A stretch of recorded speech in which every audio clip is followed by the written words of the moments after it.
Alger, 1er juillet 1962. Une journée de liesse.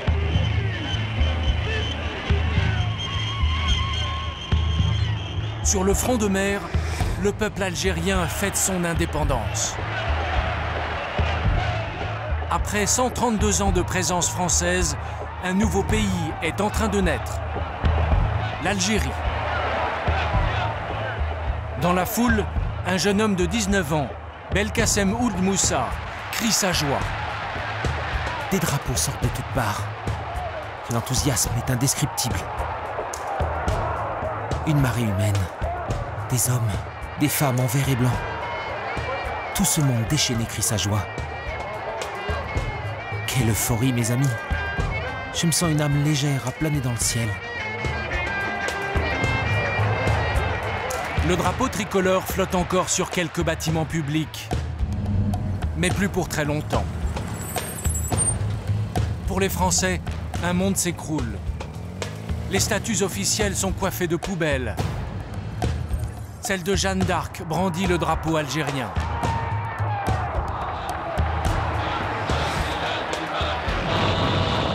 C'est la fin d'une guerre qui a meurtri plusieurs générations, déchiré les familles et fait des centaines de milliers de morts.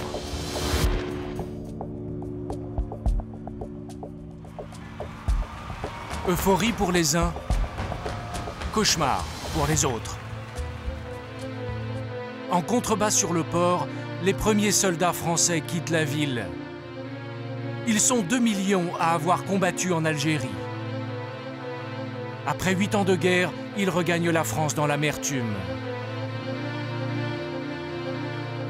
Il y a surtout ces familles entières, les pieds noirs, qui quittent leur terre natale et qui sont en train de tout perdre. Ils vivaient ici depuis plus d'1 siècle. Ils sont 1 million. C'est l'un des plus grands exodes de l'histoire. L'un des plus cruels aussi.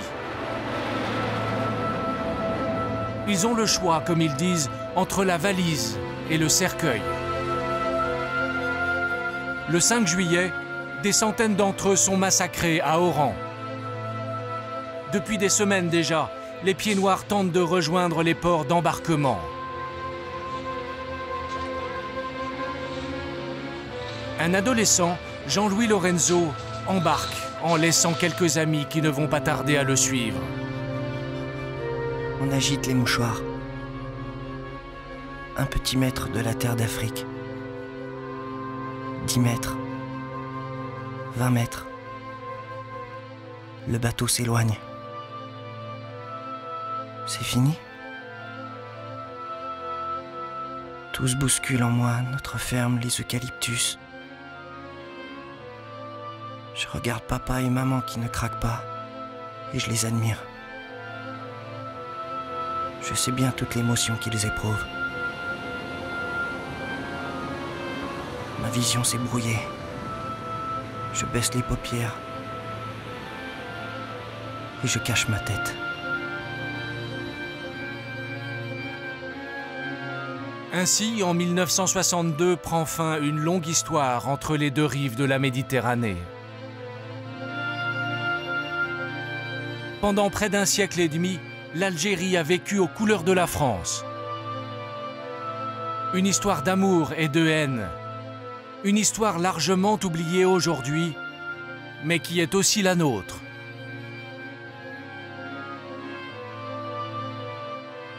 Dans les années 50, des cinéastes amateurs, français ou algériens, ont filmé leur vie en Algérie.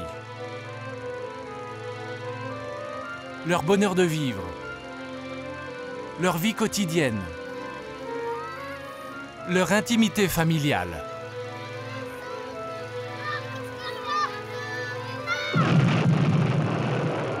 Ils ont aussi, comme beaucoup de militaires du contingent, filmé leur malheur. Ces films, nous les avons retrouvés. Avec le soldat Pierre Rodelov sur le champ de bataille et son adversaire algérien Chlif Zenadi, avec la petite Algéroise Hélène Cosso, ou l'agriculteur Charles Borg dans sa propriété, avec le lycéen Dalil Boubaker, futur recteur de la mosquée de Paris. Nous allons vous raconter une histoire étonnante, celle de l'Algérie, quand elle était française.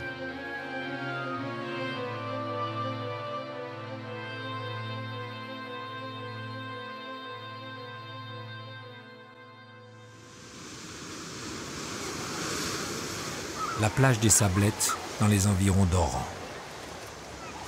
Nous sommes dans les années 50, l'Algérie est encore française. C'est ici qu'André Pisibon, un fonctionnaire des PTT, passe ses dimanches avec sa famille et ses amis.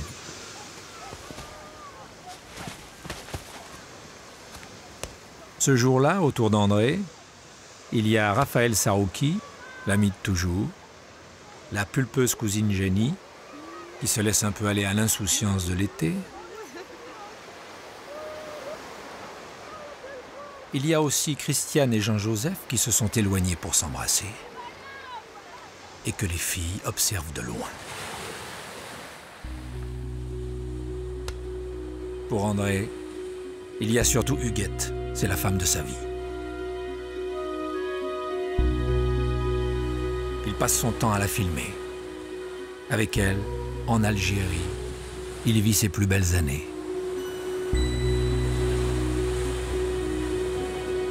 Ma femme, c'est la plus belle de toutes, même si elle n'aime pas qu'on lui dise. Tu vois, Huguette, même la caméra est amoureuse de toi. J'adore ses cheveux longs, et je l'engueule à chaque fois qu'elle va chez le coiffeur. Huguette est originaire de la région lyonnaise. Elle est arrivée récemment en Algérie, et elle a encore un peu de mal avec le climat. Pour moi, les coups de soleil, c'est l'horreur. Après la plage, je passe des nuits blanches à souffrir. Mais à part ça, je l'ai immédiatement adorée, cette Algérie merveilleuse. En Algérie, Huguette a découvert une société attachante, méditerranéenne. Je revois les grands sombreros et les mantilles. La famille Pisibon est originaire d'Italie et d'Espagne. Ils ont emporté ici leur art de vivre, leur tradition culinaire comme la paella.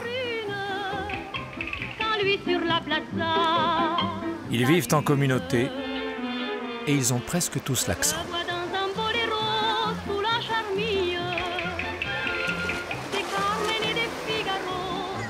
L'accent, on l'a de père en fils. C'est une sorte de mélange entre l'italien et l'espagnol. C'est vrai, on l'exagère un peu pour se reconnaître. Mais attention, avant d'être espagnol ou italien, on est d'abord des Français. C'est ici, dans les environs d'Arzeux, qu'a débarqué l'ancêtre d'André, Bartolomé Pisibone, originaire d'Italie. C'était en 1840, 10 ans après le débarquement des Français en Algérie. À l'époque, la France offre aux Européens la possibilité de peupler l'Algérie. À charge de bâtir ici, en terre d'islam, une petite France à l'identique. 100 ans plus tard, le résultat, monument aux morts, place du village, église, un petit port méditerranéen comme beaucoup d'autres. Les Pisibon habitent la maison à droite, à quelques mètres de la Palmeraie et à 2 pas de la rue Commerçante. On est à côté du bar d'Angelotti. Il y a aussi le café d'Oubeda et celui de Marsado. C'est vrai qu'ici, on risque pas d'avoir soif. On a de tout, pareil qu'en France. Des produits frais, un quincaillier, un pharmacien. Là, avec le béret, c'est Benamou, le roi du sur-mesure.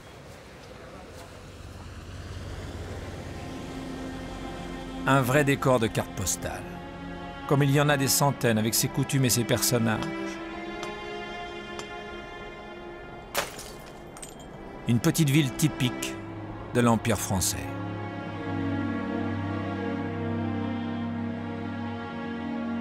En 1950, l'empire colonial est intact.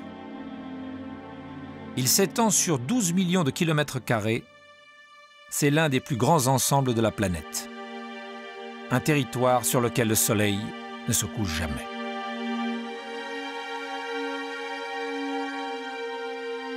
La France occupe une grande partie de l'Afrique, plus du tiers de sa superficie. Une conquête entamée au XVIIe siècle au Sénégal et qui se développe au XIXe siècle. Évangélisation, construction d'écoles, santé publique, mais aussi exploitation des ressources pour laquelle on a recours au travail forcé.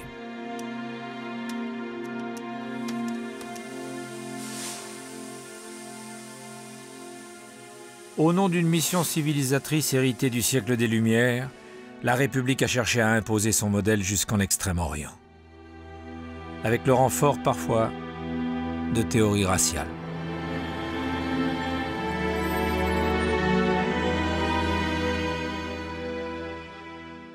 Il y a pour les races supérieures un droit, parce qu'il y a un devoir pour elles. Elles ont le droit de civiliser les races inférieures.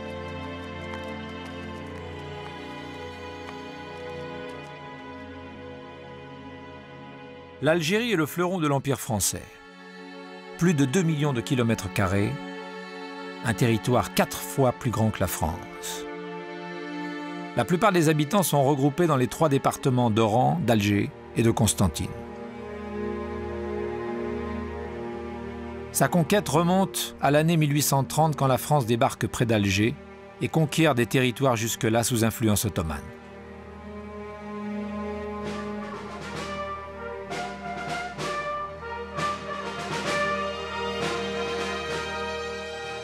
La conquête par les Français est longue et sanglante.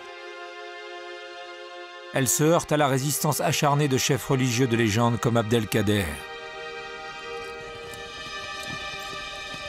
Elle se poursuit jusqu'à la fin du XIXe siècle avec la pacification du Sahara et le ralliement des dernières tribus.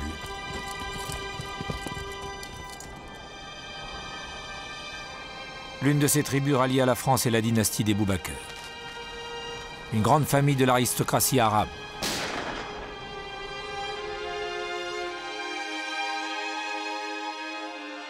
Réunis autour du mausolée familial à El Abiod, les Boubacar descendent du premier calife du prophète Mahomet.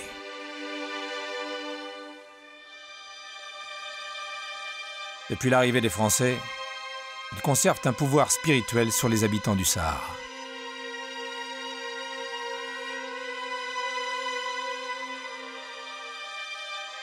Mais dans les années 40, Hamza Boubacar, l'un des plus doués de la famille, a quitté le berceau familial. Il s'est installé ici, dans la capitale.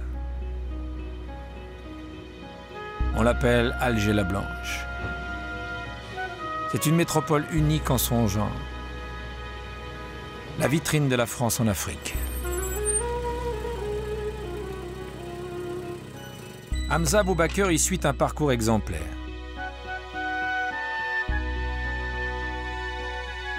Professeur respecté au lycée d'Alger et à l'université, c'est l'un des premiers à avoir passé l'agrégation d'arabe.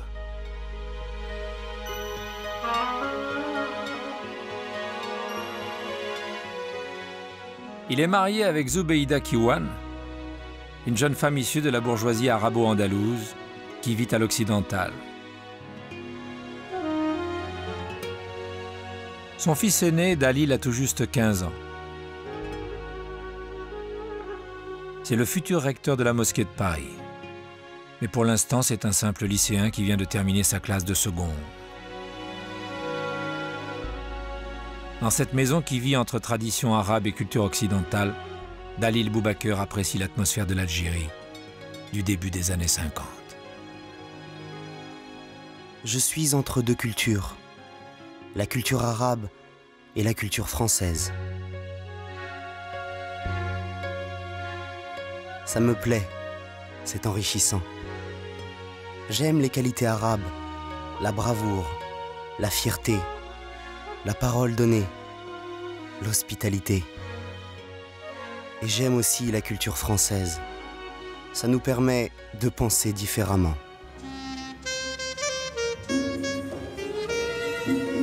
On veut s'instruire. On aime la modernité. Et la modernité, c'est la France.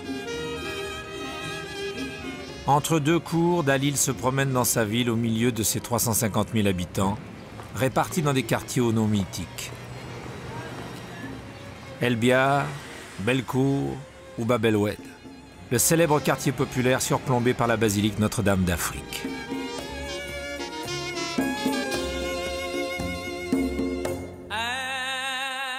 Il y a aussi la Casbah, à flanc de colline. C'est là, dans cet ancien quartier turc, que vivent la plupart des musulmans. À Alger, ils sont légèrement minoritaires par rapport aux Européens, mais dans cette ville qui grouille de monde et où l'on se croise en permanence, le jeune Dalil Boubaker se sent chez lui. Sa promenade favorite, comme tous les Algérois, c'est sur le front de mer. Les arcades du front de mer, c'est comme la rue de Rivoli à Paris. Ça me plaît énormément. Tous ces restaurants, ces magasins, les gens sont polis, la circulation est fluide, il y a des 4 chevaux, des frégates, des dauphines. Au fond à gauche, derrière les immeubles, c'est mon lycée, le lycée Bugeaud. Ici, on est tous différents. On vit les uns avec les autres. On se gêne pas, on se critique pas. C'est le pays de la tolérance. Dans moins de 5 ans, cet esprit de tolérance, de fraternité, de sensualité aussi, ne sera qu'un lointain souvenir. Mais cela, personne ne s'en doute encore.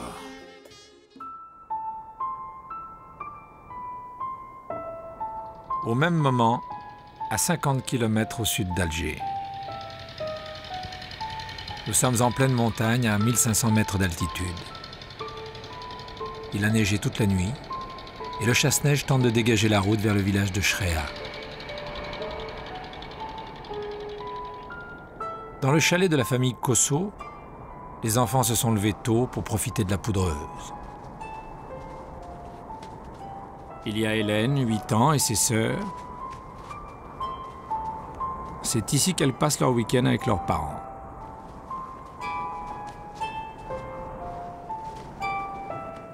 Un petit air de Savoie en pleine Afrique. Chréa est l'une des 2 stations de ski que compte l'Algérie. Nous sommes toujours au début des années 50 et le remonte-pente vient d'être installé. Les parents d'Hélène donnent une éducation sportive à leurs enfants. Je fais du ski depuis que j'ai 4 ans. On porte toutes des pantalons de laine qui piquent les jambes. On se lance dans la poudreuse et on essaie de s'arrêter en bas. Très vite, on a très chaud sous le soleil. On skie dans la soupe. Mais pour nous, c'est normal la neige. Ça fait partie de l'Algérie. Une Algérie un peu particulière, élégante, fréquentée par une minorité de Français. À la pause déjeuner, la famille retrouve ses amis au ski club. Mademoiselle Brémontier, la vedette, bronzée toute l'année. Il y a l'écrivain et alpiniste Roger Frison-Roche qui est de passage. Ou encore Robert Mézigaud, le seul moniteur de ski d'Algérie. On plaisante, on flirte vaguement, loin de la foule qui, elle, préfère la mer à la montagne.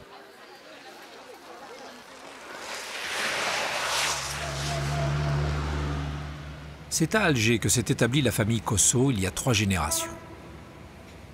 Le grand-père est d'origine italienne, comme les Pisibon.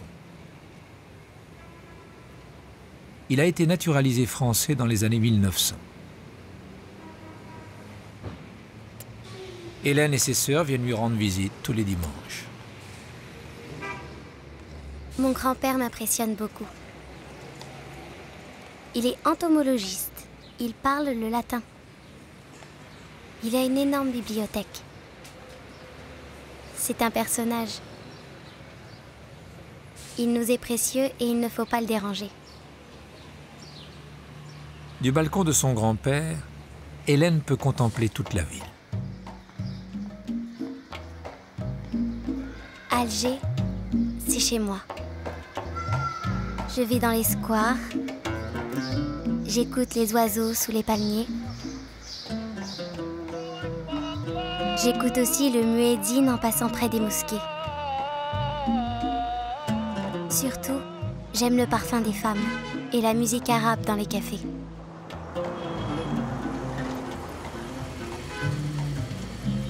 Le père d'Hélène Cosseau est l'un des grands assureurs d'Alger. Pour rencontrer ses clients, il emmène sa famille au RUA, le Racing universitaire d'Alger.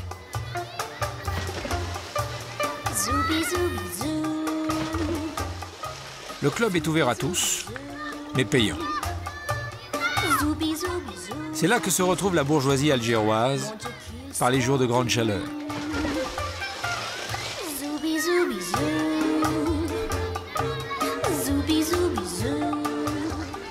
Mes sœurs et moi, on commence à savoir nager.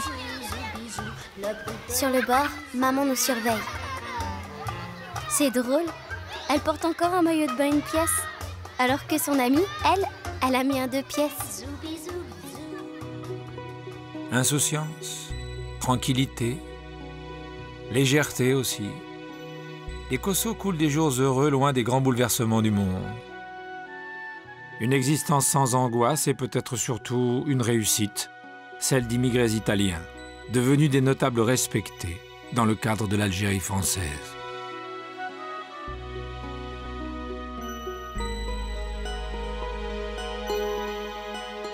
Ils ne sont pas les seuls. Ils sont même des centaines de milliers à avoir tenté leur chance en Algérie.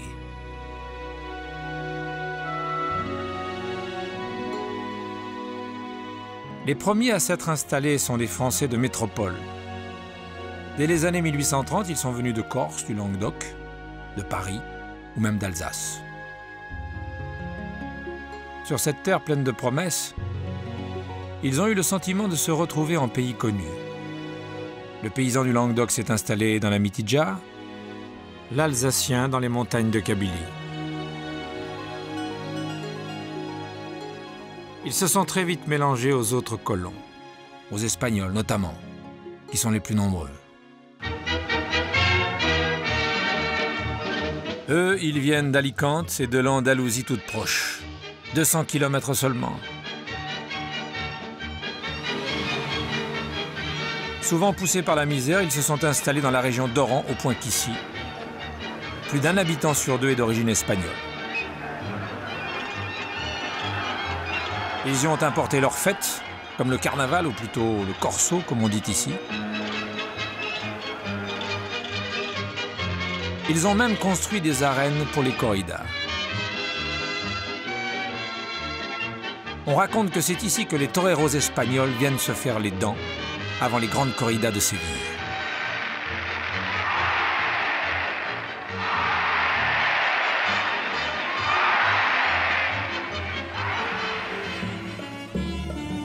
Les Italiens sont presque aussi nombreux que les Espagnols. Ils sont plutôt regroupés à l'est du pays, dans le département de Constantine. Ils y côtoient les Allemands, les Suisses et les Maltais. Ou encore la communauté juive, 120 000 personnes. Leur présence en Algérie remonte à l'Empire romain.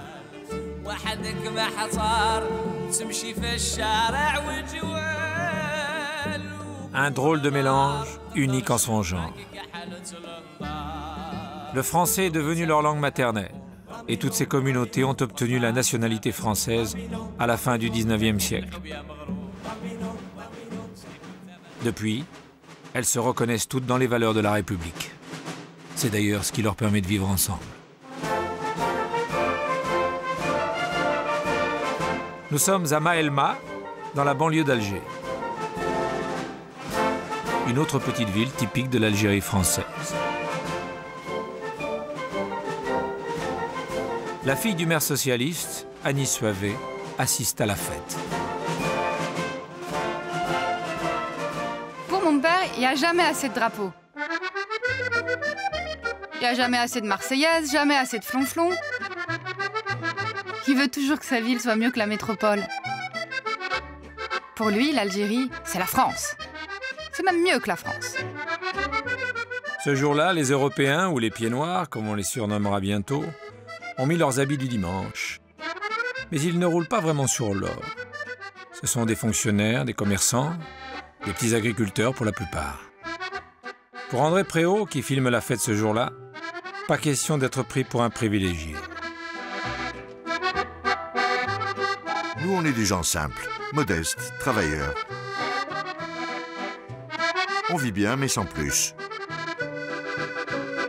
On n'est pas des richards, on sort de temps en temps à Alger, on prend des vacances en France, une fois tous les 2 ans, mais pas plus. On n'a rien à voir avec cette image de grand colon qui nous colle à la peau. Face à 1 million d'Européens vivent 9 millions de musulmans. À l'époque, c'est ainsi qu'on les appelle. La plupart sont arabes, ils se sont établis en Afrique du Nord au 7e siècle pour diffuser leur religion, l'islam. Ils ont converti le peuple berbère, les anciens barbares de l'Empire romain, et notamment les Kabyles, d'anciens chrétiens qui vivent ici depuis des millénaires. Les musulmans sont des petits commerçants, des ouvriers, des artisans. Et à Maelma, ils travaillent surtout comme ouvriers agricoles dans les vignes. De quoi faire vivre la famille au jour le jour, mais pas beaucoup plus.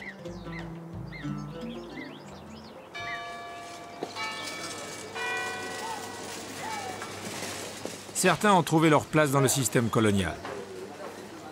Instituteurs, fonctionnaires, ou encore gardes champêtres, comme Taïeb Boukil, ici à droite.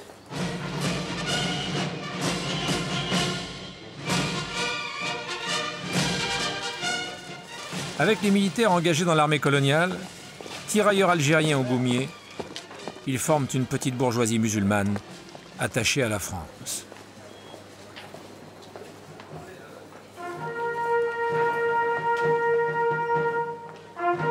Je suis garde champêtre, comme l'était mon père avant moi. J'ai fait la guerre dans l'armée française.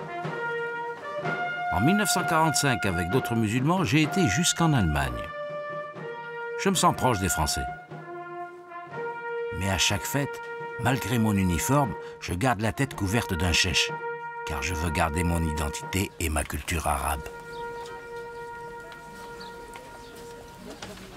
En 1950, 4 ans avant le déclenchement de la guerre d'Algérie, les deux communautés vivent apparemment encore dans l'estime l'une pour l'autre.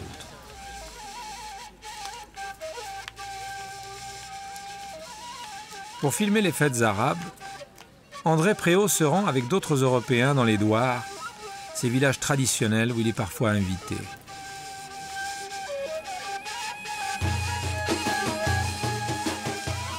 Des fêtes qu'il apprécie, mais avec certaines réserves.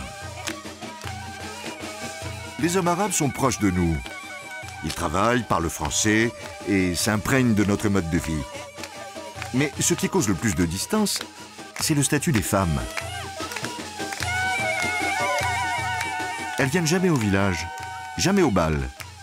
Elles ne se mêlent pas à nous. Elles restent cachées sous leur voile et vivent recluses à la maison. En Algérie, les couples mixtes sont rarissimes. Les deux communautés se côtoient, mais ne se mélangent pas.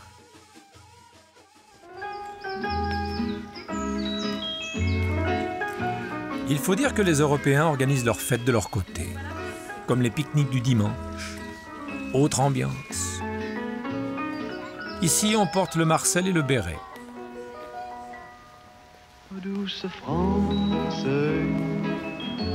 Ils pratiquent tous les jeux venus de métropole. La pétanque, comme dans le sud de la France, ou la belote, une anisette à la main. Je t'ai gardé dans mon cœur. Et après l'apéro, la course en sac pour les enfants. Ce jour-là, à l'air, le secrétaire de mairie s'est déguisé. Chazot, le receveur des postes, amuse la galerie.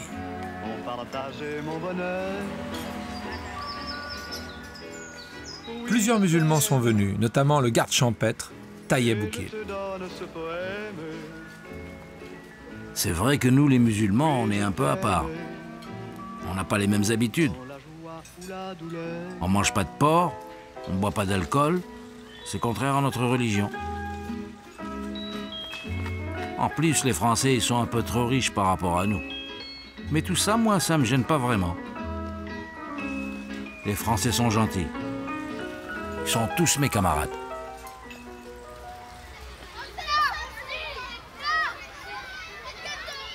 Dans les années 50, la vraie passerelle entre les communautés, c'est la cour de récréation de l'école. L'école laïque, gratuite et obligatoire. La même qu'en France, avec les mêmes programmes, histoire, géographie. En français, bien sûr. C'est une gentille petite.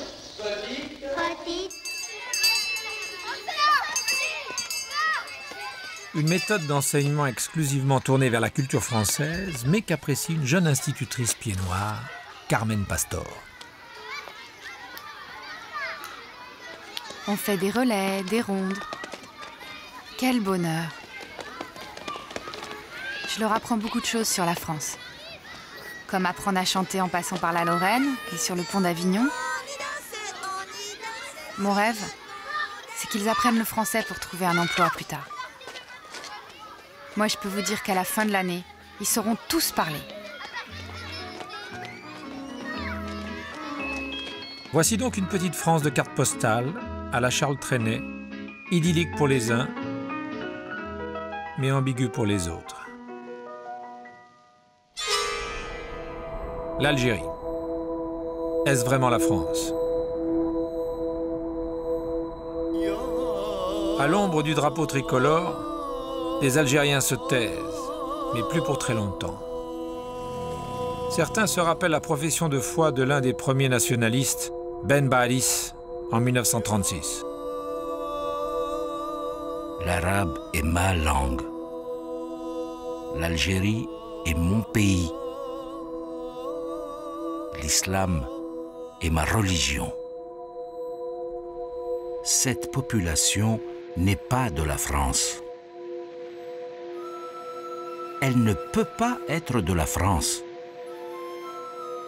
Elle ne veut pas être de la France. Dans les années 50, les injustices paraissent plus flagrantes que jamais. En théorie, les musulmans d'Algérie sont tous des citoyens français. Mais en théorie seulement. Les musulmans sont plus nombreux que les Européens, mais leur voix à l'Assemblée algérienne compte 7 fois moins.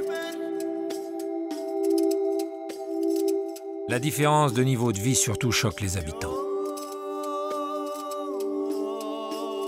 Les Européens détiennent les meilleures terres dont une grande partie a été confisquée aux Arabes au début de la colonisation.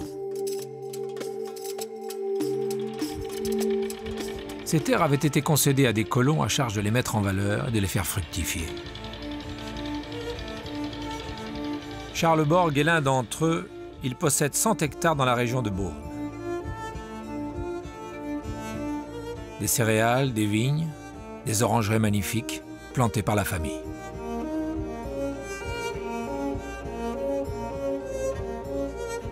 Avec son frère, il a hérité de cette propriété de son père, François, le patriarche de la famille.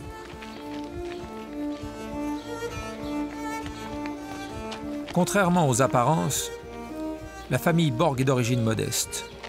Ils ont plusieurs fois tout perdu depuis que l'arrière-arrière-grand-père, venu de l'île de Malte, a débarqué ici comme simple ouvrier agricole.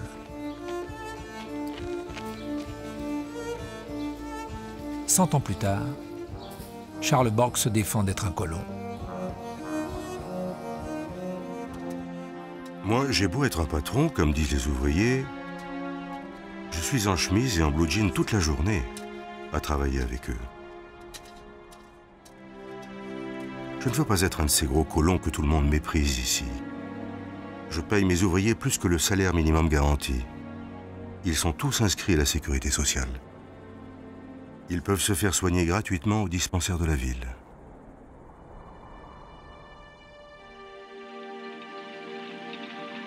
Ce n'est pas le cas partout. Ailleurs, les différences sautent aux yeux. D'un côté, 25 000 exploitations européennes modernes. De l'autre, plus de 500 000 paysans musulmans à l'outillage traditionnel. Une situation qui scandalise Rababitat, l'un des futurs nationalistes algériens. Je suis né dans un milieu paysan, qui avec la colonisation a vu fondre la terre laissée par les ancêtres.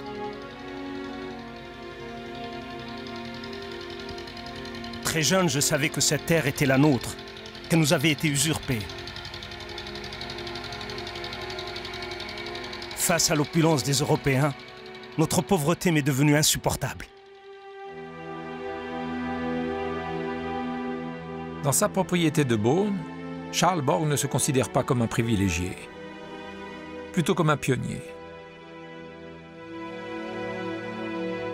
Il sort d'une année noire qui a commencé avec les inondations.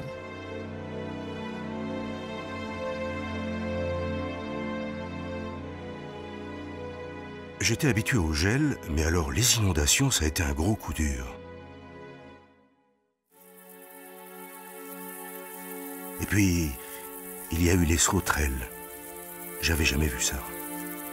Un énorme nuage qui s'abat sur les terres et qui bouffe tout. On a pulvérisé des insecticides, mais les légumes étaient invendables et on a perdu la récolte. C'est ça aussi, l'esprit pionnier. On relève les manches, on travaille dur, quitte à repartir de zéro. Car ce sont nos terres. C'est nous qui les avons mises en valeur. Nous les lèguerons un jour à nos enfants.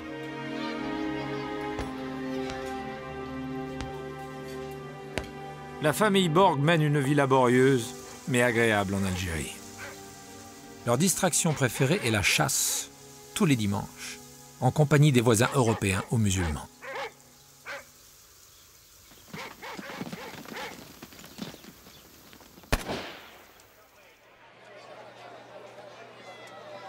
Récemment, ils se sont offerts un petit luxe. Il s'appelle Tirsou. C'est un cheval trotteur qu'ils font courir à l'hippodrome du Caroubier à Alger.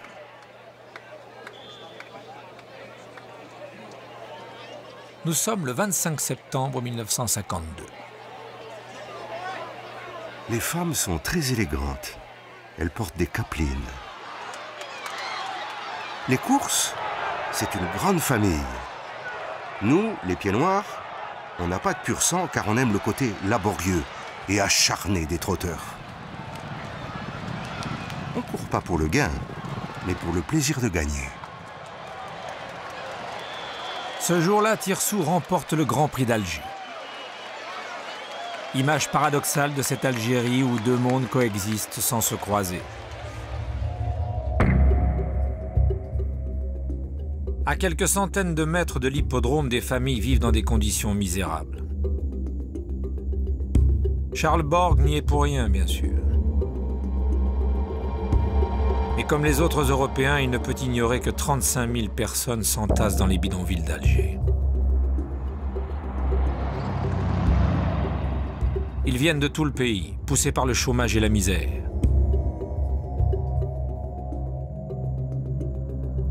En Algérie, un garçon musulman sur 5 seulement est scolarisé.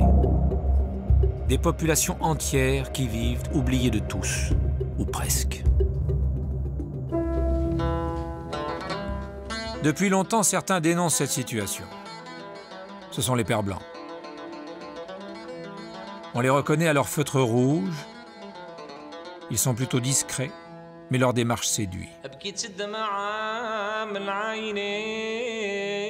Ces religieux catholiques étudient le Coran, ils apprennent la langue arabe. En 1953, l'un d'entre eux, le père de Charette, tire le signal d'alarme.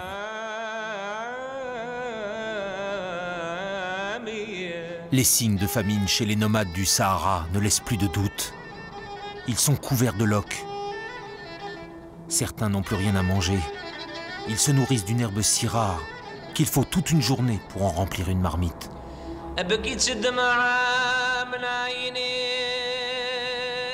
Dans les villages, les plus pauvres ne subsistent qu'en mendiant. Pour les enfants d'Algérie, ils nourrissent un rêve un peu fou. Émancipation, réussite scolaire, dignité. Ils ont créé des écoles professionnelles en plein désert. Une démarche qu'ils placent au cœur d'une Algérie française rénovée et plus égalitaire.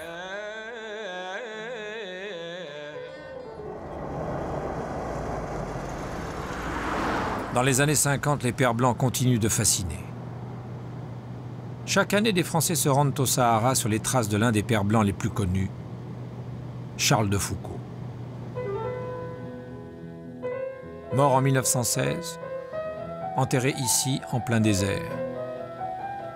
Drôle d'ambiance, une simple croix dans les dunes, à l'ombre d'une cathédrale sortie de nulle part.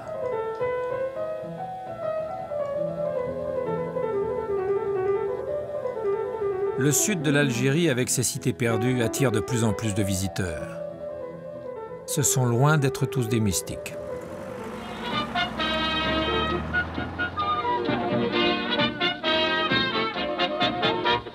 Loin de la métropole, les milliers de Français qui se ruent dans le sud éprouvent ici des sensations nouvelles.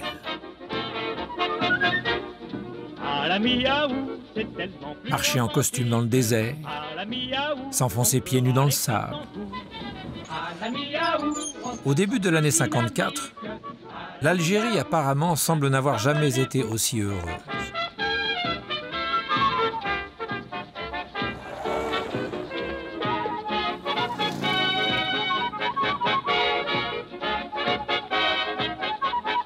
Certains les trouvent un peu fanfarons, ces pieds noirs, un peu flambeurs.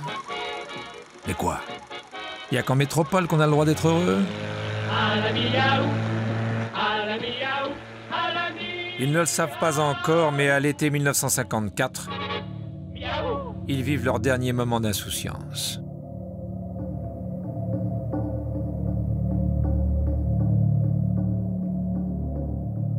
Dans la nuit du 1er novembre, une trentaine d'attentats secouent l'Algérie. Dans le massif des Aurès, un bus a été attaqué sur une route de montagne. Un notable musulman a été tué, ainsi qu'un instituteur français. Sa femme est gravement blessée. Les attentats ont fait 7 morts dans toute l'Algérie.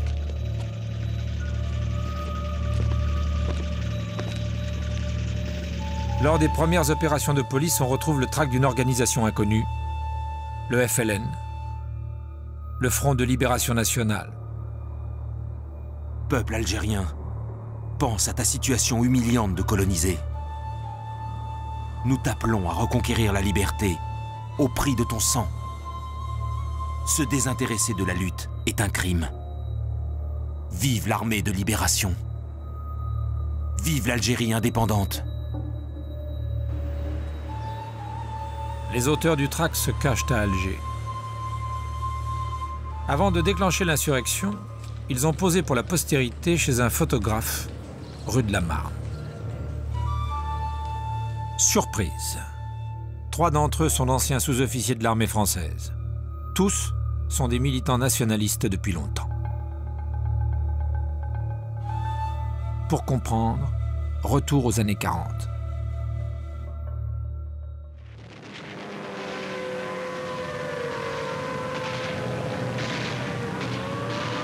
Novembre 1942. Nous sommes en pleine guerre mondiale. La côte algérienne est sous les bombes. Dans le ciel de la ville de Beaune, les avions allemands tentent d'empêcher la flotte américaine de débarquer en Afrique du Nord.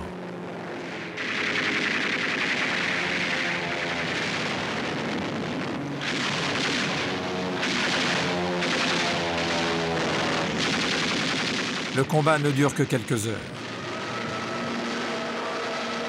Il se termine par la victoire des Américains.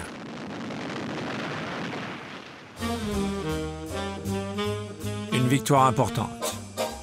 C'est d'ici, d'Algérie, que les Alliés ont décidé de se lancer à la reconquête de l'Europe, occupée par les nazis. En quelques jours, des milliers de soldats américains débarquent en Afrique du Nord. Et avec eux, un vent de liberté. Ils sont partout accueillis avec enthousiasme.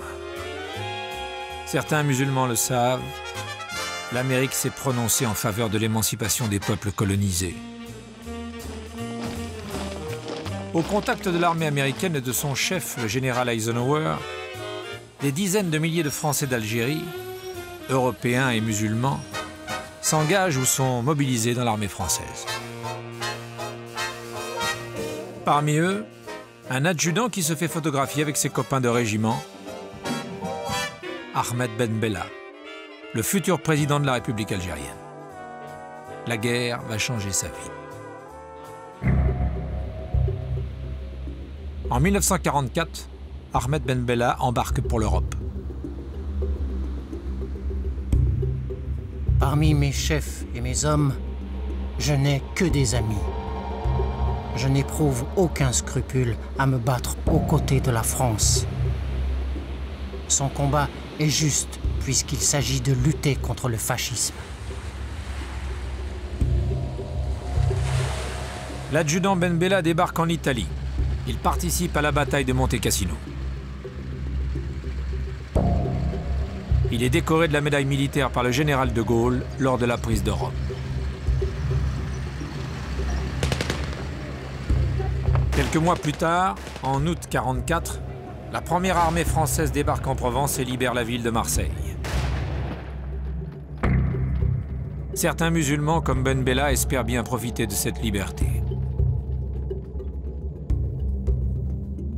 L'Algérie ne peut pas rester à l'écart des grands bouleversements du siècle. Je porte l'uniforme français et pourtant je me sens arabe par toutes les fibres de mon cœur. Les miens ne sont pas là, mais de l'autre côté de la mer, 10 millions d'hommes pauvres et méprisés qui attendent en silence leur libération.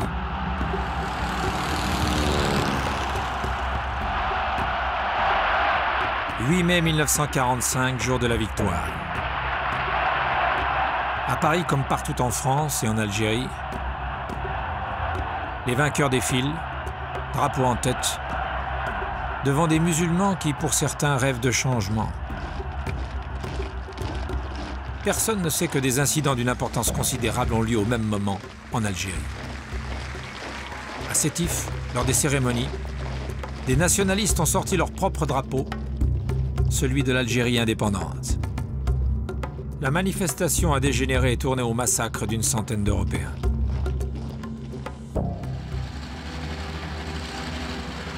Pendant plusieurs jours, l'armée française et des milices pieds noirs lancent des représailles massives contre la population. Ils font des milliers de morts. Une répression aveugle et démesurée qui décide un adolescent, Ouari Boumedienne, à s'engager dans la lutte. Le jour de Sétif, le monde a basculé. L'adolescent que j'étais est devenu un homme.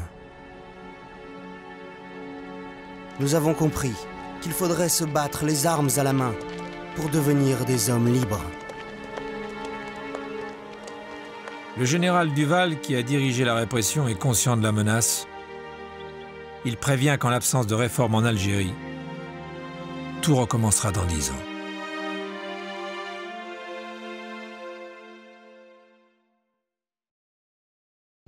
C'est exactement ce qui se passe. Nous sommes à Philippeville, le 20 août 1955. 10 ans après Sétif, 8 mois après les attentats du 1er novembre, un nouveau soulèvement plonge définitivement l'Algérie dans la guerre. Des centaines de nationalistes déferlent sur la ville. Ils massacrent une centaine d'habitants à l'arme blanche.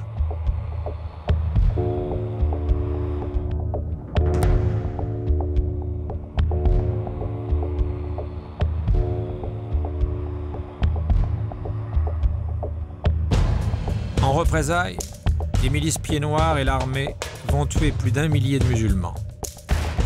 Comme ici, cet homme qui s'était caché sous une tente. Une exécution à bout portant et sans sommation. Des images diffusées dans le monde entier, mais interdites à l'époque à la télévision française. Plusieurs photos sont publiées dans l'Express quelques semaines plus tard. En Algérie, le cycle de la violence est lancé. Les nationalistes multiplient les actions contre les Européens. Des fermes sont attaquées, des colons massacrés. Le FLN, Front de Libération Nationale, a choisi la politique de terreur pour creuser le fossé entre les communautés.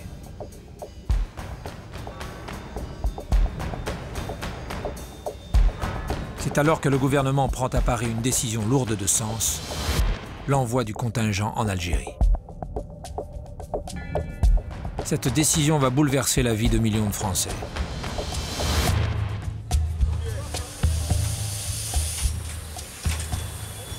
Un petit matin d'avril 56, la gare de Rennes en Bretagne. Le sergent Roland Lemel est convoqué avec ses copains de régiment. C'est un rappelé. Il a déjà fait son service militaire, mais il doit rempiler pour 9 mois en Algérie.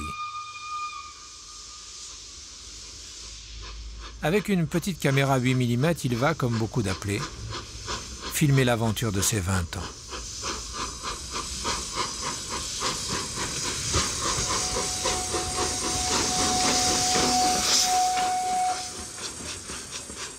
Derrière lui, il laisse sa fiancée et son travail à l'arsenal de Brest.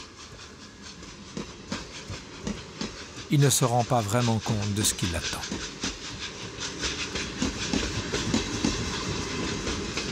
Le colonel nous a dit qu'on va défendre un morceau de France où il y a des problèmes. C'est du maintien de l'ordre. De toute façon, ça va être très court. Moi, ça me fait des vacances payées par le gouvernement. Les palmiers. L'exotisme. Je suis content de voir du pays.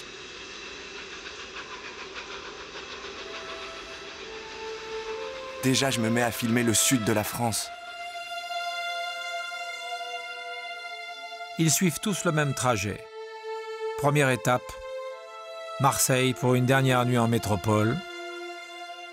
Et le lendemain, Roland Lemel embarque sur le paquebot Pasteur.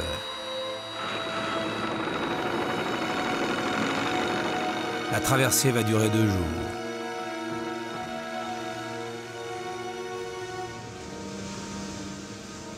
Sur le bateau, on n'a rien à faire. On lit. On discute. Les officiers sont attentionnés. La bouffe est bonne. Pas de problème, on est des vrais pachas.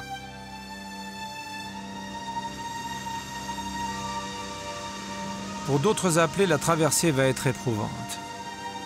Henri Mentré, 24 ans, pâtissier dans la vie civile, embarque quelques semaines plus tard.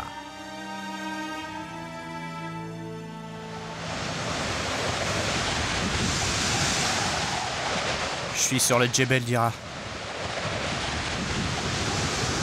Qu'est-ce qu'on fout là? La mer est déchaînée. On nous a mis à fond de cale. Tout le monde se dégueule dessus dans tous les coins.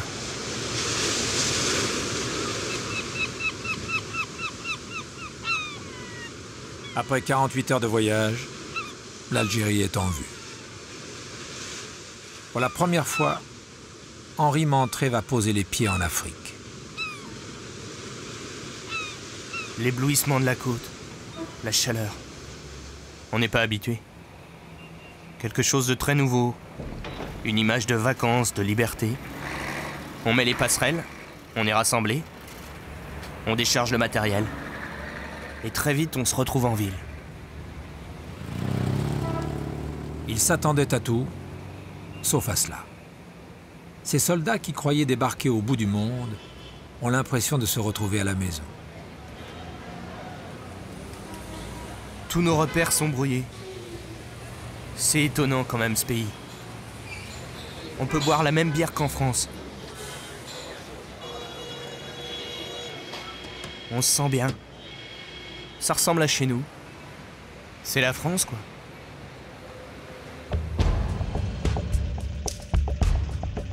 Dès le lendemain de leur arrivée, ils partent rejoindre leur affectation située à des centaines de kilomètres.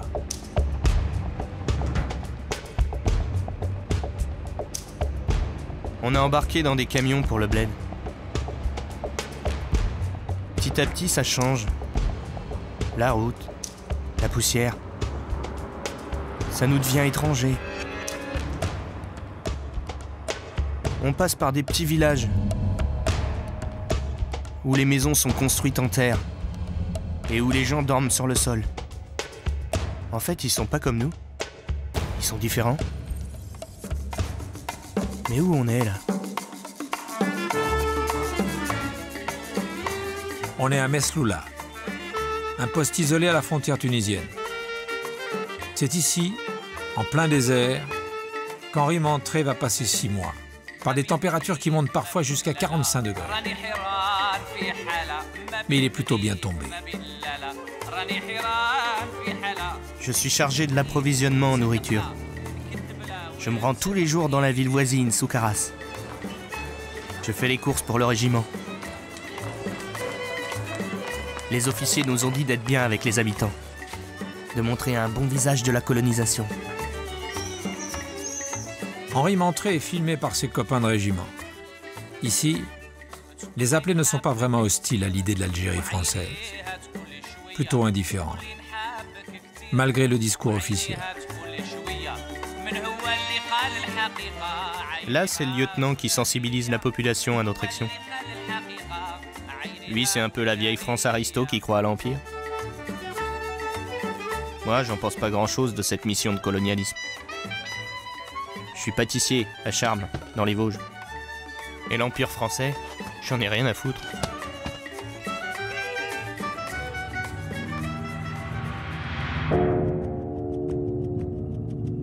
Les militaires du contingent sont vite rattrapés par la guerre.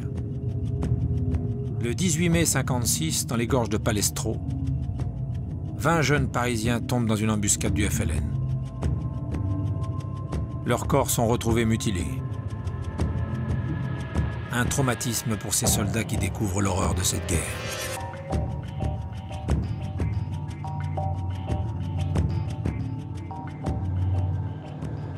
À Alger, pourtant, la vie continue, presque comme si de rien n'était.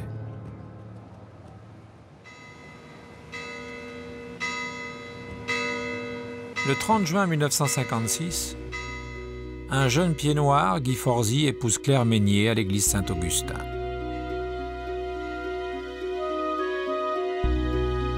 Ils se sont rencontrés dans la rue par hasard, mais ils appartiennent tous les deux à des familles de notables. Malgré le massacre de Palestro, Guy Forzy se sent assez rassuré pour emmener sa femme en voyage de noces sur la côte algérienne. Quel bonheur. On se lance dans la vie. On traverse des paysages très beaux. On ne sent pas d'insécurité. On est dans notre pays. On est chez nous. Et pourtant, pour rejoindre la propriété familiale, il faut prendre place dans un convoi militaire. Sur cette route, la guérilla a déjà lancé de nombreuses attaques depuis les collines. Devant les carcasses de voitures dans le ravin et les fermes brûlées, Guy Forzy explique à sa femme. Ici, c'est la ferme de Moati. Il a été attaché à la moissonneuse-batteuse et brûlé vif. La vie qui attend la jeune femme ne sera plus jamais la même. C'est ici, à Vialar, dans la région du Cersou, que le couple va s'installer. Une propriété de 600 hectares, protégée par une tour de guet, toute proche du village et de son mur d'enceinte.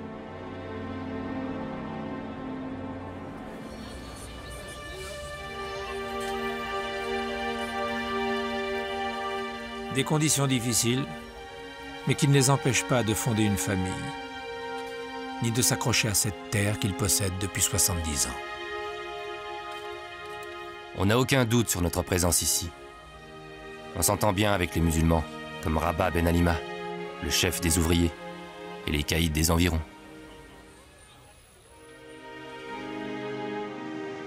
Les Arabes ont un énorme retard en agriculture.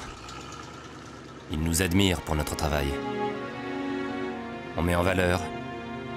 On a une responsabilité, celle de faire tourner ce pays. On ne va pas partir d'ici. On sait que l'armée française s'occupe du FLN.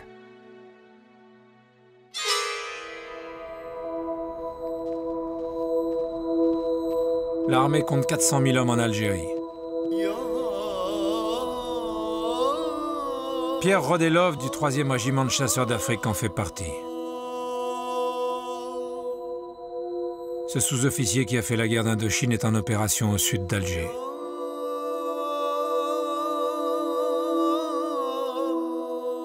Il a laissé derrière lui, en métropole, sa femme Pierrette et ses 2 enfants. Pour la rassurer, il lui écrit au moins une fois par jour. Ma tendre amour chérie que j'aime. Cette nuit, je n'ai pas fait de rêve.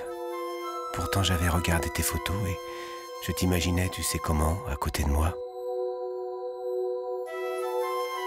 J'ai encore dans mes oreilles le doux son de ta voix. Tu sais que je suis à toi pour la vie.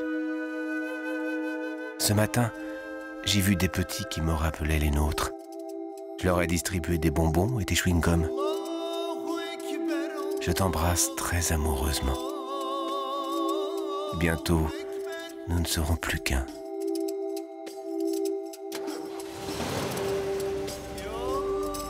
Pour raconter sa vie de soldat, Pierre Rodelov envoie à sa femme les bobines de films qu'il a tournées dans les zones de combat. Mon amour, ne t'inquiète pas. Je ne fais pas de corps à corps. Tu n'as rien à craindre. Je suis presque toujours protégé dans la tourelle du char. Parfois j'ai peur de me tromper quand je donne l'ordre de tirer, mais c'est eux ou nous.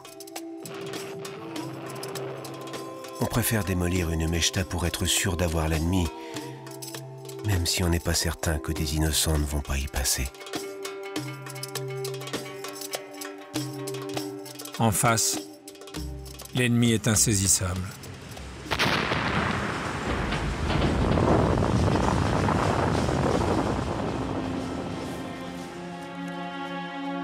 Ces hommes appartiennent à l'armée de libération nationale, la branche armée du FLN. On les appelle les Felagas.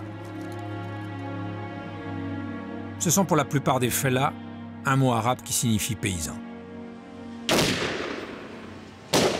Ils mènent une guérilla contre l'armée française. En attaquant les trains de marchandises, ils cherchent à briser le système colonial. Ce jour-là, c'est un chef de groupe de 23 ans, Shrif Zenadi, qui donne le signal.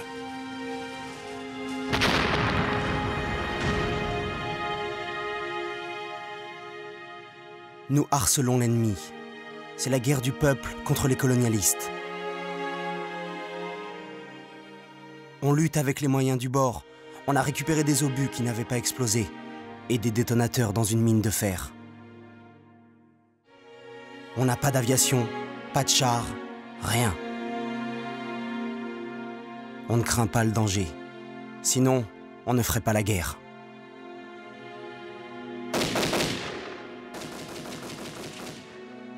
Ces images ont été tournées par un Français, René Vauthier. Ce cinéaste, membre du Parti communiste, accompagne les nationalistes dans les combats. En 1957, il filme l'ennemi quand sa caméra est atteinte par une balle. Un éclat lui est entré dans la tête. C'est la 2e fois qu'il est blessé. René Vauthier est un cinéaste engagé. Pour moi, les rebelles sont comme les résistants français. Leur cause est la même que la nôtre pendant la Seconde Guerre mondiale. Je veux dénoncer cette guerre colonialiste. Ma façon de me battre, c'est de leur donner la parole.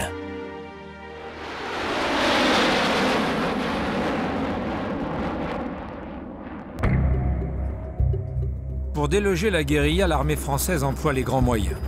Avions de reconnaissance, hélicoptères. Et surtout, ses troupes d'élite, les parachutistes. L'un d'entre eux, l'adjudant-chef Laberen, du 11e bataillon de choc, a pour mission d'encercler les félagas repérés par l'aviation.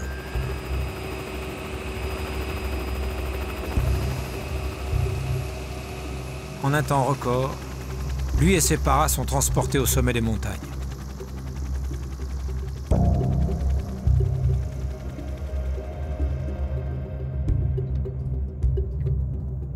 Chez l'ennemi, il y a des bandits, mais il y a aussi de vrais militaires. Certains sont formidables. Ils se battent jusqu'à la dernière cartouche. Ils en bavent. Ils croient en leur pays, l'Algérie algérienne. Si on inversait les rôles, je ferais comme eux. Je me battrais pour mon pays.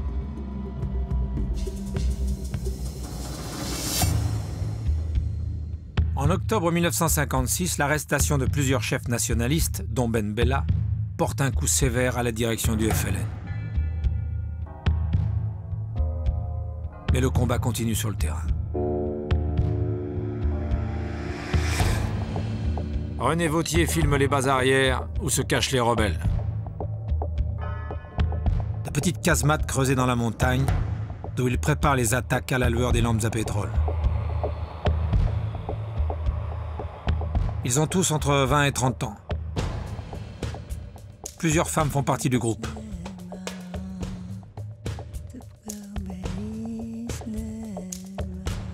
Comme Asiba, 17 ans, qui a fugué de chez sa famille. Je suis un peu leur petite sœur, leur chouchoute. J'aime bien les taquiner, chanter des chansons pour les soldats. Parfois, je filme avec la caméra de René Vauthier. Ce que je préfère, c'est aller me battre avec les soldats. Sinon, je sers aussi d'infirmière auprès des habitants.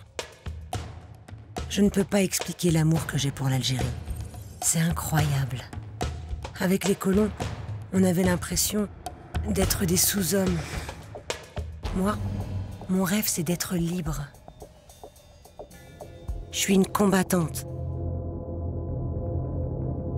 Les chefs de la rébellion ont une priorité, faire basculer la population dans le camp nationaliste. Shlif Zenadi, commissaire politique, dirige un tribunal révolutionnaire. Ses consignes sont claires. Pour ceux qui marchent pas avec nous, ça va aller mal. Ceux que nous exécutons sont des traîtres. C'est tout ou rien. On n'a pas de prison. On blanchit ou on condamne. Les condamnés à mort sont égorgés, des prisonniers sont mutilés.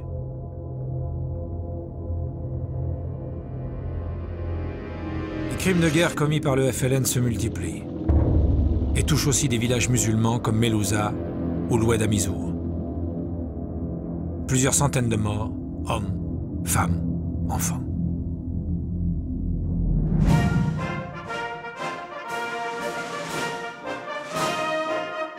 Les traîtres aux yeux des nationalistes, les voici. Les musulmans pro-français. Notables, maires, conseillers municipaux, mais pas seulement. Nous sommes à Beni Missera. Si ce jour-là, le chef des parachutistes, le général Massu, a fait le déplacement, c'est que l'occasion en vaut la peine. Les habitants reçoivent des armes pour défendre leur village. Des groupes d'autodéfense qui s'ajoutent aux harkis, ces soldats recrutés pour la durée d'1 mois renouvelable et qui prêtent serment devant les officiers. Je sous-signé Abrika Achour, déclare servir loyalement comme harki. Je sais qu'en tenant parole, je me bats pour la prospérité de mon village, la tranquillité de tous et l'avenir des jeunes dans une Algérie française pour toujours. Je jure de lutter contre le FLN de toutes mes forces, et jusqu'à la mort s'il le faut. Conviction personnelle? Crainte des représailles du FLN ou simplement nécessité d'avoir un salaire pour faire vivre sa famille? En Algérie, 240 000 musulmans ont pris le parti de la France. Ils sont plus nombreux que les nationalistes, mais dans quelques années, ils paieront le prix fort pour leur engagement.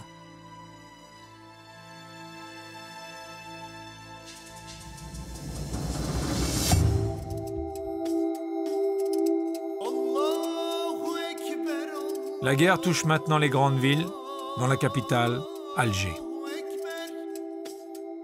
Des bombes du FLN explosent dans la foule. 112 attentats dans l'année 57. Pour rassurer la population, le gouvernement fait appel aux parachutistes du général Massu. Ils investissent la ville et se lancent dans le travail de police. Quadrillage, recrutement d'informateurs, mais aussi torture. À la Villa Cézini, l'armée française commet des crimes de guerre. Les suspects sont passés à la question, tabassage, torture à l'électricité ou à l'eau, viol. Dans certains centres d'interrogatoire, des centaines de nationalistes vont disparaître sans laisser de traces. En quelques mois, les parachutistes remontent les filières jusqu'aux poseurs de bombes.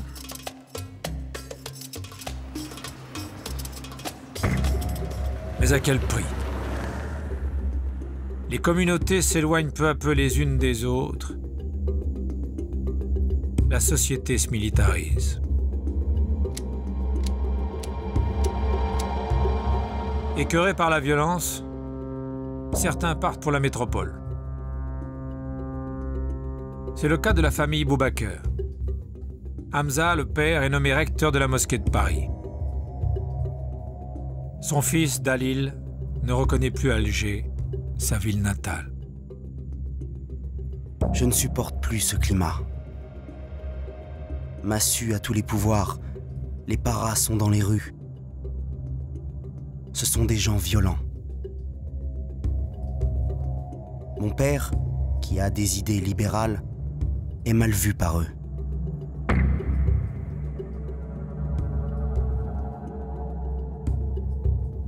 Désormais, loin de la guerre, la dynastie des Boubaker représentera l'islam, mais en France.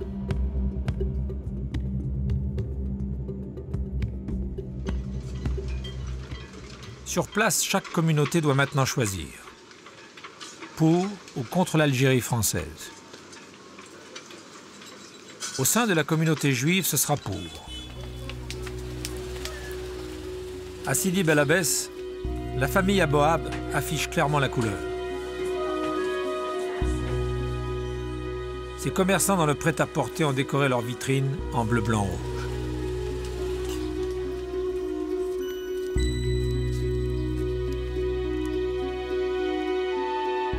Denis, le Benjamin, ici torse nu avec des lunettes de soleil, est peut-être le plus patriote de la famille. Avec sa caméra, il filme ses proches,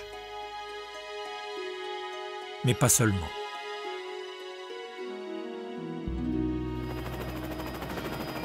Il ne rate jamais une occasion, surtout, de filmer ses héros, la Légion étrangère. Ce jour-là, elle défile en l'honneur de son grand-père, Israël M. Salem, un ancien combattant de la guerre 14, qui va être décoré de la médaille militaire. Une occasion pour Denis de clamer son patriotisme.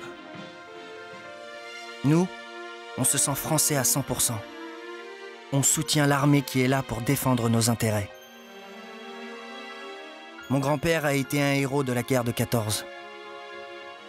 Au nom du président de la République et en vertu des pouvoirs qui lui ont été conférés, cette médaille aujourd'hui, on la porte tous. Toute la famille est récompensée. On est fiers de notre grand-père. On se sent français et on est tous pour l'Algérie française.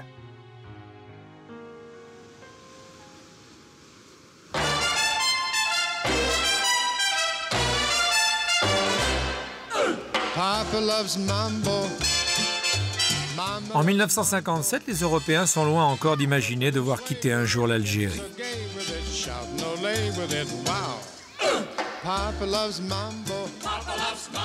Comme tous les autres, les Borg, les agriculteurs de Beaune, avec leur bronzage Marcel, sont inquiets de la situation militaire. Cela ne les empêche pas de vivre pleinement dans la gaieté des années 50. Les jeunes surtout tentent d'oublier la guerre. C'est le temps des premières surprises parties. Toute une génération va bientôt flirter au son d'une musique venue d'ailleurs, le rock'n'roll. Les Platters, Elvis Presley. Quoi de mieux pour oublier la violence? Cela ne suffit pas pourtant.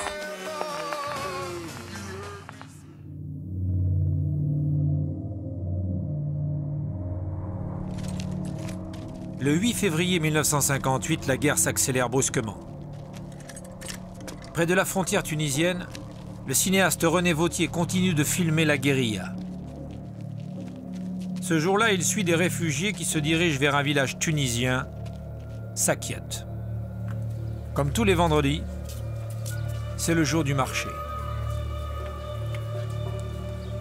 De notoriété publique, des troupes du FLN y sont stationnées et prennent régulièrement pour cible les avions français. Cette fois-ci, l'armée de l'air a décidé de riposter en bombardant le village. C'est un carnage que découvre René Vauthier une demi-heure plus tard. Il y a des cadavres sur la place du marché. Les gosses sont alignés dans l'école. Je pleure derrière ma caméra. Je n'arrive pas à m'essuyer les yeux.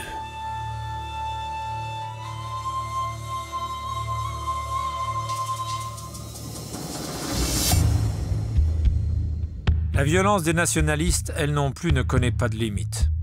Ils s'en prennent aux symboles. École, gendarmerie, mairie.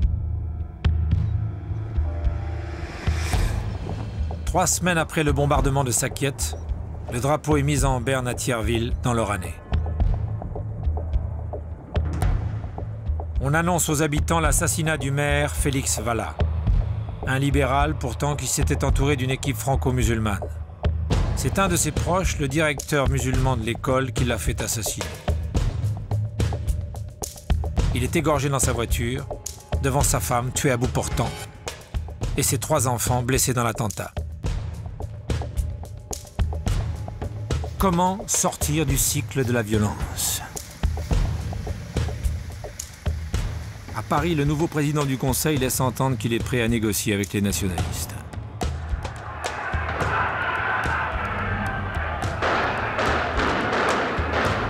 Pour les Français d'Algérie, c'est la phase de trop. 13 mai 58 à Alger, l'un des tournants de la guerre. La foule se révolte et lance l'assaut sur le gouvernement général. Un soulèvement que l'armée laisse faire, qu'elle approuve même.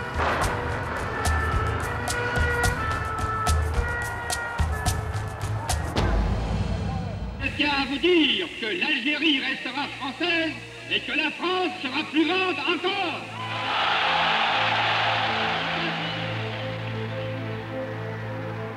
En quelques jours, les manifestations s'étendent à toute l'Algérie. Et bientôt, l'inimaginable se produit. Après 4 ans de guerre, des dizaines de milliers de musulmans se joignent au cortège. Écœurés par la violence, ils réclament la fin de la guerre, mais aussi l'égalité des droits pour tous. Un ancien nationaliste, le commandant Siyazdin, est bouleversé par ces scènes de fraternisation. Les Arabes et les pieds noirs se tombent dans les bras. C'est une fête monstre qui nous donne l'impression que l'impossible se réalise enfin. Qu'un véritable État multiracial va voir le jour. Tous pareils et tous français.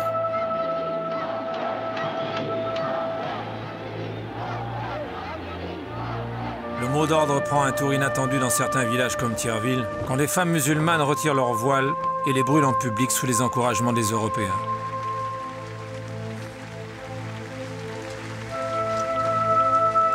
Des scènes incroyables filmées par les habitants qui se répètent dans toute l'Algérie.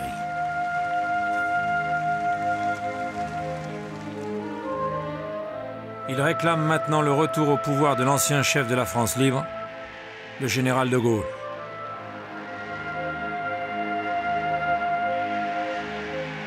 « 15 jours plus tard, c'est chose faite.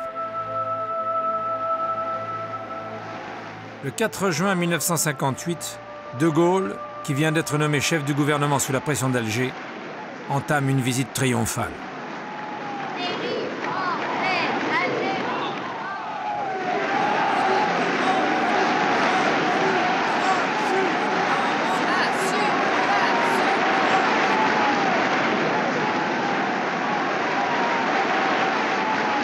Je vous ai compris.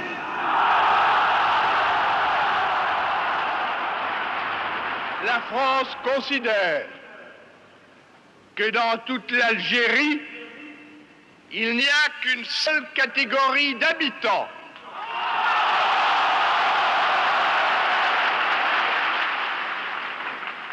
Il n'y a que des Français à part entière, avec les mêmes droits et les mêmes devoirs.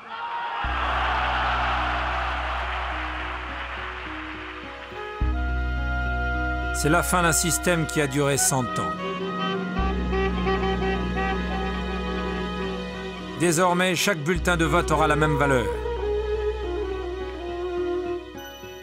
La visite se poursuit dans la fièvre. Vive l'Algérie française! De leur fenêtre à Oran, André Pizibon et sa femme Huguette filment le passage de Gaulle.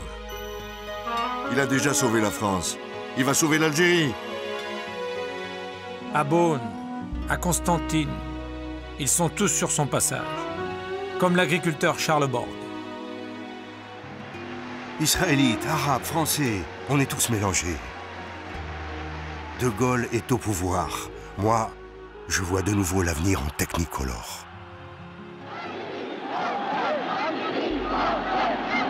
En Algérie, tout semble de nouveau possible. Même au fin fond de la campagne où, malgré la guerre, les appelés du contingent se prennent d'affection pour ce pays. C'est le cas d'André Triboulet, un maréchal des logis de 24 ans.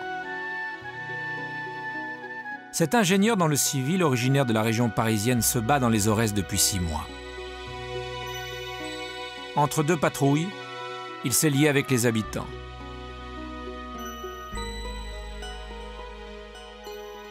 Sa hiérarchie lui a demandé de monter avec les moyens du bord une école pour les enfants du village.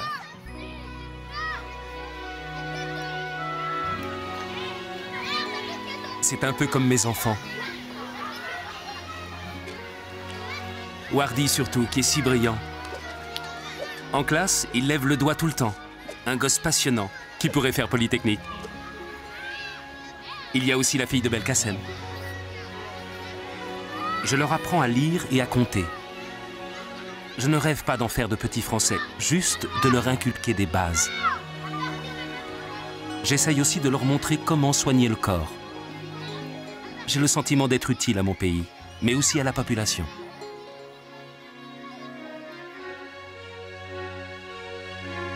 Un peu partout, l'État fait appel aux appelés du contingent pour lancer les grandes réformes. Éducation, santé, administration pénètrent pour la première fois dans les zones les plus reculées. Dans le cadre des SAS, les sections administratives de l'armée, on confie d'énormes responsabilités à de jeunes diplômés. Comme ici, dans l'Oranais, cet ancien élève d'HEC qui organise les élections et filme les femmes musulmanes qui votent pour la première fois.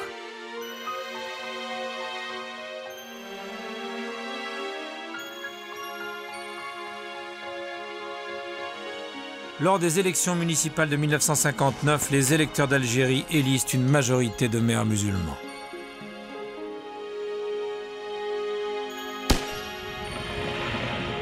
Les bonnes nouvelles s'accumulent.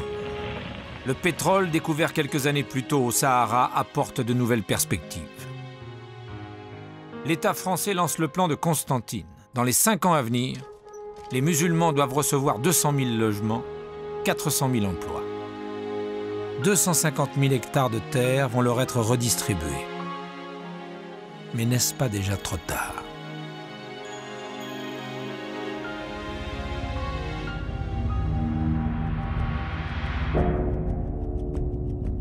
Dans l'est de l'Algérie, la tension militaire reste extrême. Nous sommes à la frontière tunisienne. Derrière la ligne Maurice, cette barrière électrifiée construite par les Français, une armée se tient en attente.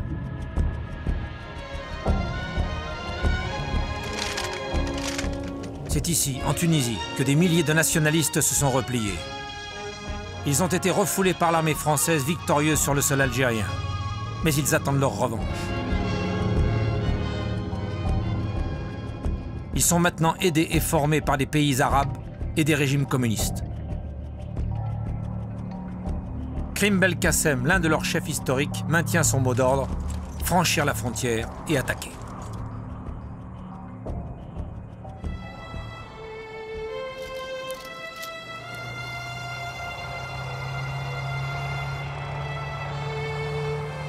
Face à eux, le 3e chasseur d'Afrique, le régiment de Pierre Rodelov.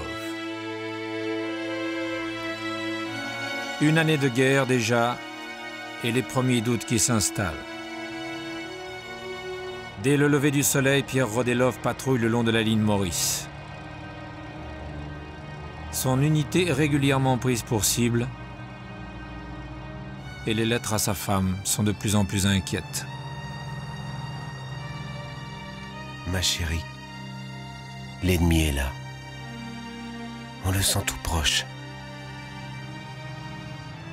Les tirs peuvent venir de partout et le moindre mouvement est suspect. Je continue à me battre, mais je doute de plus en plus que ce sacré pays soit la France. Il vaudrait mieux en finir. Je sais maintenant qu'on ne gagnera pas. Je t'aime pour la vie, car tu es toujours mon seul et unique amour.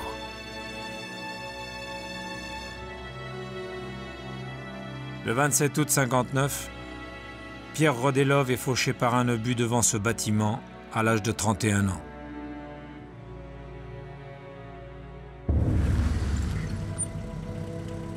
En 5 ans de guerre, déjà plus de 15 000 soldats français sont morts et la question algérienne reste entière. Le général de Gaulle est de nouveau en Algérie. Officiellement, la consigne est la même: vaincre les rebelles. Pourtant, tous l'ignorent, mais sa décision de changer de politique est déjà prise.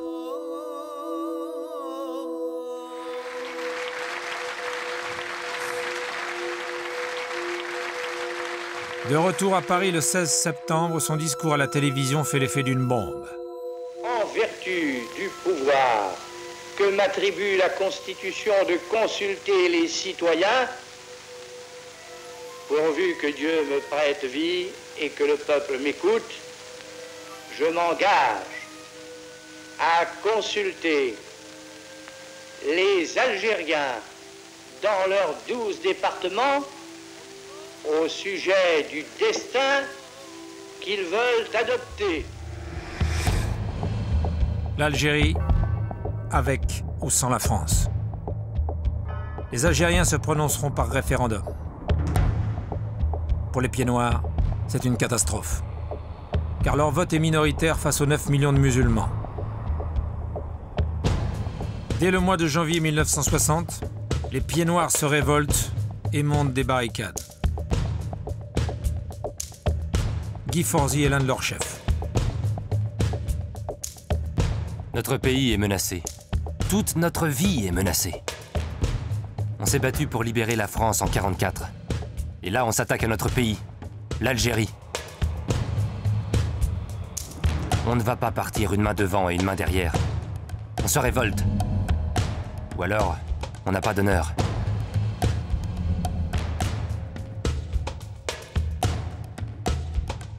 Les insurgés se rendent au bout d'une semaine. Ce n'est que le premier échec d'une longue série.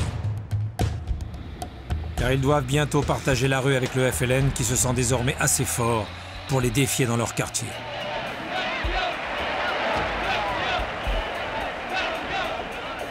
Cette fois, c'est l'armée qui prend le parti de l'Algérie française. 22 avril 61 au matin, des régiments de légionnaires et de parachutistes occupent la ville d'Alger et lancent un putsch contre l'État. Parmi eux, le lieutenant Durand-Ruel, 9 ans de combat, dont 5 en Algérie. En 5 ans d'opération, on a eu des centaines de morts. Et là, De Gaulle nous dit non, c'était une erreur de se battre, il faut leur donner l'indépendance. C'est écœurant. On s'est battu pour rien alors? Pour des prunes? Eh bien non.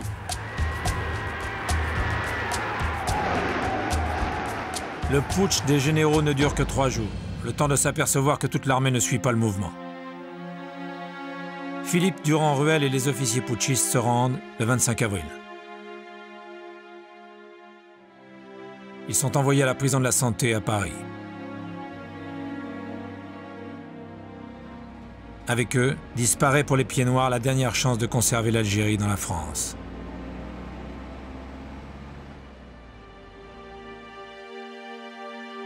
Leur cause est devenue désespérée. Et c'est une organisation clandestine, l'OAS, Organisation Armée Secrète, qui prend le relais. Comme le FLN, elle multiplie les attentats. L'Algérie sombre dans le chaos. En mars 1962, un cessez-le-feu est signé à Évian entre la France et les nationalistes. L'Algérie veut accéder à la vie internationale sans complexe. Pendant quelques mois encore, la terreur continue. À Alger, le 26 mars, l'armée française tire sur une manifestation pieds noirs.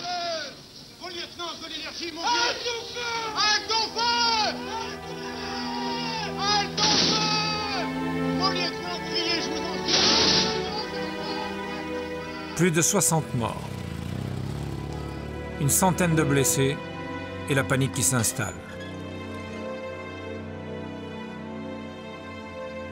L'exode des Pieds Noirs commence, il ne s'arrêtera plus.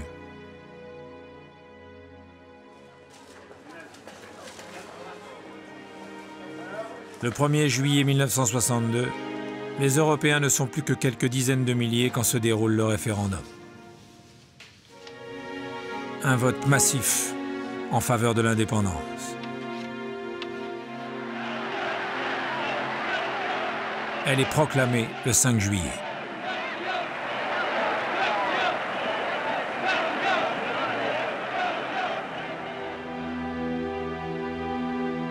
Bientôt, Ahmed Ben Bella, l'ancien adjudant de l'armée française, sera reçu à l'Assemblée générale de l'ONU.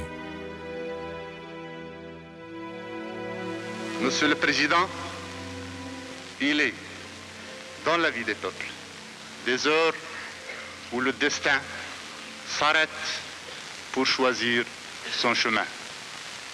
L'Algérie vit parmi vous ces heures-là. 8 ans de guerre, un bilan que les historiens évaluent à 300 000 morts. Et déjà, les représailles. Les nationalistes lancent la foule contre les anciens alliés des Français. Comme ici, en Kabylie, quand des milliers d'habitants filmés par les parachutistes encerclent les maisons des harkis. Des familles entières tentent de fuir devant les menaces de la foule. Ce jour-là, les parachutistes parviennent à les évacuer de justesse. Mais c'est une exception. Dans les prochains mois, plusieurs dizaines de milliers de harkis seront assassinés, dans des conditions horribles et l'indifférence de l'État français.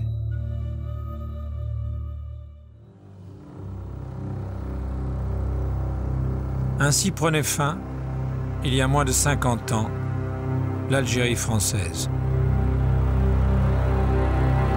Depuis, ils ont tous refait leur vie. André Pizibon et sa femme Huguette vivent aujourd'hui sur la Côte d'Azur, dans le souvenir de leurs belles années.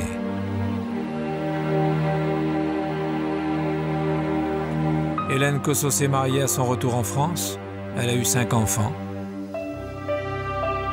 Mais elle a laissé derrière elle son grand-père, enterré au cimetière d'Alger avant l'indépendance.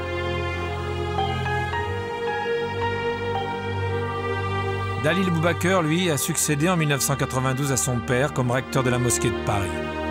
Il dirige aujourd'hui l'islam de France.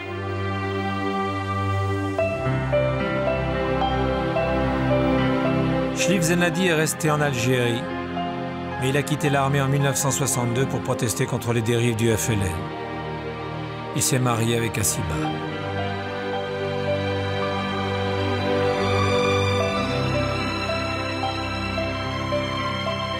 Ahmed Ben Bella n'est resté que 3 ans président de la République algérienne. Victime d'un coup d'État en 1965, il vit en exil en Europe.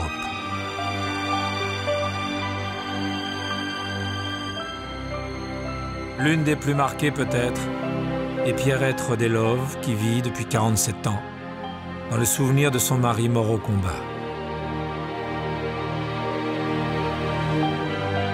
Leur fils Jean est aujourd'hui sous-officier dans la Légion étrangère.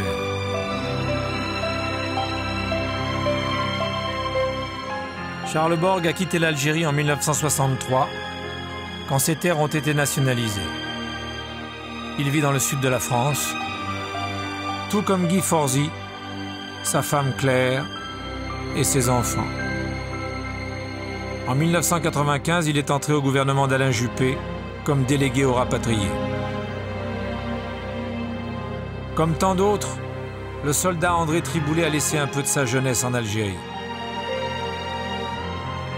À son retour en France, il a vécu une longue dépression avant de reprendre son emploi d'ingénieur et de retrouver sa femme.